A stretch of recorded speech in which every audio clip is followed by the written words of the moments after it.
I'm going to go through the answers to the cricket problem that we did in class. First of all, I would enter the data for chirps and temperature into my Inspire in the list and spreadsheet page. Then I made a scatter plot, did a linear regression. So you can see here's the regression equation. And then I also did a regression on the calculator page. And you can see here also the regression equation and so forth. And that's how I get my R squared and my R value. Now the second question says to interpret the slope and the y-intercept. And so I'm going to look at that for a second here. The slope would be interpreted if the number of chirps per minute goes up by 1, the temperature goes up by 3.2 degrees on average. Or for every 1 degree increase in temperature, for every 1 chirp increase, we expect the temperature to increase by about 3.244 degrees. So it seems like a chirp is associated with about a 3.2 increase in temperature. The y-intercept says when crickets stop chirping, 0 chirps per minute, the temperature is predicted to be about 26 degrees. My feeling is, though, when the crickets stop chirping, the temperature is probably much higher than that because they're going to be dead by 32 degrees. Just saying. Okay. How do we, now we're going to use this to do some predictions. So let's get my calculator out here. If I wanted to predict the number of cricket chirps at 17 degrees, I'm sorry, other way around. If I want to predict the temperature at 17 cricket chirps, I would predict about 81 degrees. If you look in the actual data, you will see that 17 cricket chirps was 83.5. So we have a residual, actual minus predicted, of 2.3 chirps, or 2.3 degrees, sorry, which means that the temperature predicted is less than the actual temperature. If we looked at that on our scatter plot, so the 17 degrees here, let me see if I can find the 17 degrees. There it is, 17 degrees, 83.5. You would see that that point is above the line, 2.3 degrees above the line. So positive residuals, remember, are above the line. That means that they are higher than predicted. Negative residual values would be below the line. Those would be lower temperature than predicted for that number of chirps. No data is recorded for a cricket at 18 chirps per second, so we're going to use our model to predict that.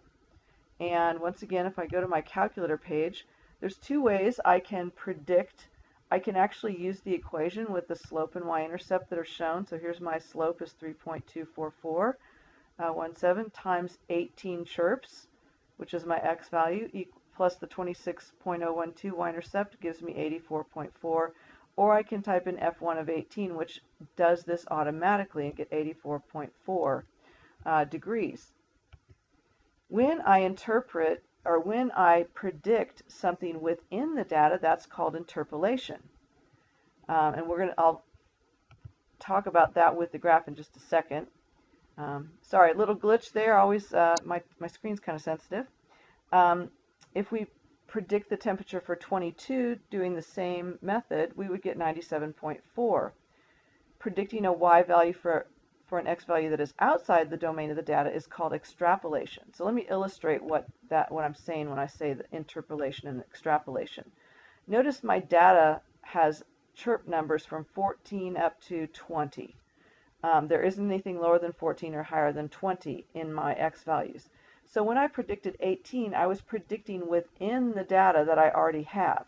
When I was predicting 22 chirps, I was predicting outside the range of the data. That's called extrapolation. Now the next thing we're supposed to predict is what if, or according to the model, how many chirps per second are there when the temperature is at the freezing point? So if we were to extend this line down farther until we saw 32, and basically that would be putting 32 into our function for y. So we'd be saying 32 is equal to, and I guess I can do a solve here. 32 equals, I don't know if I can use F1. We'll try 3.24417x, oops, 17x plus 26.012 comma x. I think that's the correct way to do it. Yeah. So that's saying if we say x, our temperature is 32, and we want to find temp, and we want to find our temperature, and see our number of chirps, we would say the number of chirps that's associated with 32 on our model is 1.84. I suppose that seems realistic, although in actual fact the crickets would be dead at the freezing temperature, which I mentioned earlier. What are the and if we actually went lower than 32, we would probably end up with negative numbers of chirps, which obviously wouldn't make any sense at all. So extrapolation isn't always accurate. We say that it's dangerous because the pattern may not continue outside of the data, or the value may not be reasonable. So when we interpolate, predict within the data, we usually get a pretty reasonable prediction. When we extrapolate and interpret outside the data, the farther we go, the less accurate we are likely to be with that prediction.